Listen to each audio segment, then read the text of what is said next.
Meeting of Hashiras, Tanjiro की सजा और नेजुको का फैसला। कोनिचिवा anime fans and welcome back to our NCK reaction channel. आज हम बात करेंगे demon slayer season 1 episode number 22 पर। तांजीरो की आंख खुलते ही सभी हाशिरास इसके पास होते हैं।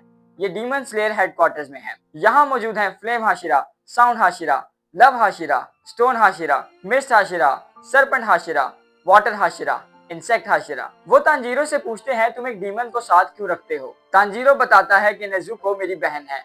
2 साल पहले जब मैं घर आया तो मेरी पूरी फैमिली को मार दिया गया था। सिर्फ मेरी बहन जिंदा बची, लेकिन वो एक डीमन बन चुकी थी। मगर उसने आज तक किसी को भी नहीं खाया और ना ही वो ऐसा करेगी। हाशिरास कहते हैं ये तो सिर्फ तुम कह रहे हो, लेकिन हम तुम्हारा यकीन क्यों करें। ऐसा कैसे हो सकता है कि एक डीमन इंसानों को ना खाए, हमें इसे मार देना चाहिए है। ये सुनकर तांजीरो कहता है कि नेजुको मेरे साथ लड़ेगी, वो इंसानों को डीमन से प्रोटेक्ट करेगी। मैं इसीलिए डीमन स्लेयर बना ताकि नेजुको को वापस इंसान बना सकूं, उसके लिए कोई क्योर ढूंढ सकूं। तभी वहां आता है विंड हाशिरा, जिसके हाथ में नेजुको का बॉक्स होता है। वो उसे अपनी तलवार से मारता है। ये देखकर तांजीरो बहुत गुस्से में आ जाता है और अपने सर से उसके सर पे वार कर उसे जमीन पर गिरा देता है। हाशिरा उठकर तांजीरो को मारने ही लगता है कि वहां पर मास्टर आ जाते हैं और सभी हाशिराज उनके सामने रिस्पेक्ट में बैठ जाते हैं। डीमन स्लेयर कॉर्प के हेड सभी हाशिराज से नेजुको और तांजीरो को एक्सेप्ट करने का कहते हैं। मोस्टली सभी हाशिराज मान जाते हैं, लेकिन विंड हाशिरा अभी भी इस पर सवाल उठाता है कि ये तो उन सभी नियमों के खिलाफ है जिनकी बेस पर डीमन स्लेयर कॉर्पोरेशन बनाई गई थी।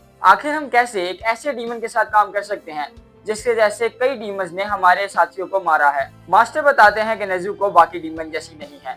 वो जवाब में एक खत निकालते हैं जो कि मास्टर रुकुदाकी ने लिखा है, जिसमें वो खुद बताते हैं कि नेजुको ने वाकई में पिछले 2 साल से किसी को नहीं खाया। विंड हाशिरा फिर से सवाल करता है कि अगर अभी तक नहीं खाया तो इसका ये मतलब नहीं कि ये आगे भी ना खाए। मास्टर कहते हो तुम सही हो, और इसी तरह ये भी साबित नहीं किया जा सकता कि ये आगे चलकर किसी इंसान को नुकसान पहुंचाएगी। लेकिन जो 2 साल से किसी इंसान को ना खाने वाली बात है वो सच है। नेजुको के लिए 3 लोग अपनी जान देने को तैयार हैं, तो अगर किसी को इससे एतराज है तो उसे भी एक ऐसा कन्विंसिंग आर्ग्यूमेंट लाना होगा। और हम सब में से सिर्फ तांजीरो ही है जिसने मुजान को अपनी आंखों से देखा है। हाशिराज ये सुनकर हैरान होते हैं और तांजीरो से मुजान के बारे में पूछने लगते हैं। जब तुम उससे मिले तो मुजान क्या कर रहा था, वो कैसा दिखता है, क्या तुम उससे लड़े। मास्टर सभी को चुप करवा देते हैं। तभी विंड हाशिरा कहता है कि मैं प्रूव कर सकता हूँ कि नेजुको भी बाकी डीमन जैसी है और डीमंस कभी अपनी फितरत नहीं बदलते। वो अपने बाजू को कट करके नेजुको के बॉक्स पर खून गिरा देता है, जिसे नेजुको घबरा जाती है, लेकिन बॉक्स से बाहर नहीं आती। सरपेंट हाशिरा कहता है कि शायद ये सनलाइट की वजह से बाहर नहीं आ रही।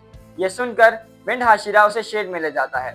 सबकी नजरें नेजुको पर होती हैं, नेजुको के उस बॉक्स पर, और थोड़ी देर बाद नेजुको उससे बाहर आती है। नेजुको बॉक्स से बाहर आकर विंड हाशिरा की तरफ देखती है। और इसी के साथ ये एपिसोड यहाँ पर खत्म होता है। अगर आपको ये वीडियो अच्छी लगी तो कमेंट करके जरूर बताएं।